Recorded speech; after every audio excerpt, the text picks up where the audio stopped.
Your video touched us all, right? You know, to see the impact that you're making and the difference that you're making, which is extremely important. So we want to celebrate you first and foremost. Thank you very much. And very proud of you and what you do.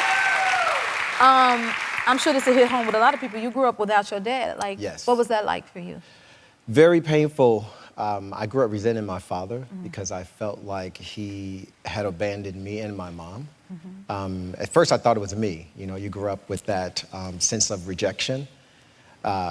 Several situations of trauma in my life that I thought, man, if I had my father here, he could have protected me. And so I grew up with that. But, you know, God turned it around for his glory. Yes, he did. How did that experience fuel you to want to help the youth? Primarily because I saw in my neighborhood so many kids without fathers. And when I was younger, I just wanted to adopt a lot of kids. Like, I literally wanted to adopt a lot of kids, maybe have one of my own biologically, but then wanted to adopt a lot of kids. And it changed my life because I did work in youth ministry and in the community after-school programs and so forth. And so I was like, you know what? I want to create an opportunity for kids to change their trajectory of what a man, a father, a husband should look like. Yeah. Wow. Oh, my goodness. Yeah. And why is your organization called InZone Project? Where did that name come from? InZone, okay, when you guys think of InZone, right? You think of the NFL, yes. the Super Bowl, right? Well, InZone is where you score touchdowns. It's where dreams are made. It's where the great commercials happen. InZone for me, across the country, actually, and outside of the country, a world, you have zoning laws, right? Zoning laws prohibit those who don't live in a certain school zone to attend that school. So you have the very rich or very wealthy people who have access to public education, but it's private because the homes in that area cost a lot of money. Well, InZone allows those kids to live in that zone, you know, have access to that education without having to pay the bill. Yeah. Did we catch that?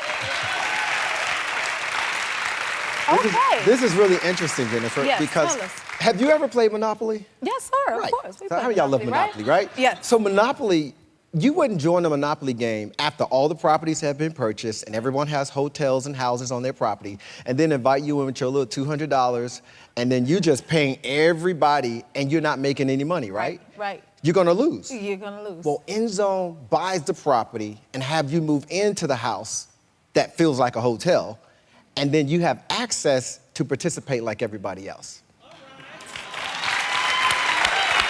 What does he mean to you all?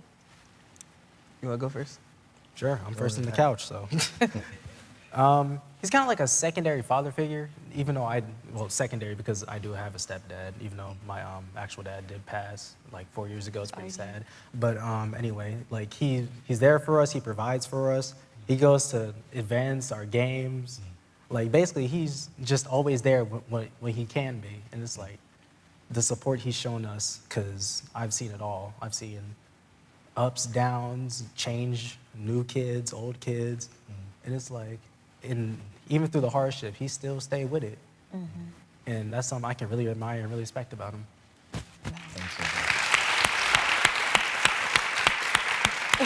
Did he say enough? Yeah, he took what I was going to say. I'm still going to say what I was saying. Go ahead.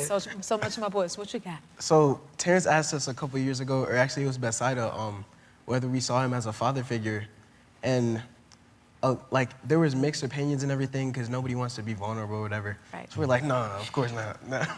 But like I had a conversation with him like a little while ago, just seeing him as the example of like what a man should be, and because I try to do everything, but he actually does everything.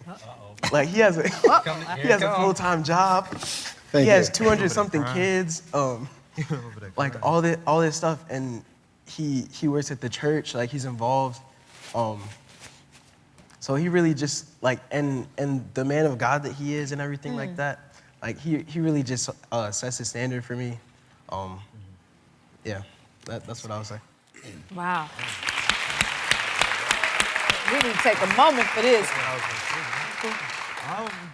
Well, since they took what I was going to say, Oh, sure we did. I'm going to have to make something on the fly now. Just speak from the heart. Terrance, he provides something that I don't have, you know? And he goes every step of the way to make sure I have everything that I need. And it's just truly touching because growing up, I didn't have my father. So like just being with him just shows me what man I can be because he's developing me into being a way better man than before. And I'm just like happy to just like being able to say, call him my father figure, or at least my father, because he's always there for me whenever I need something. So. And say thank you. If you like this video, smash that like button and subscribe to the Jennifer Hudson Show YouTube channel. Check your local listings or visit jenniferhudsonshow.com to see when you can watch full episodes in your area. And don't forget to sign up for the newsletter.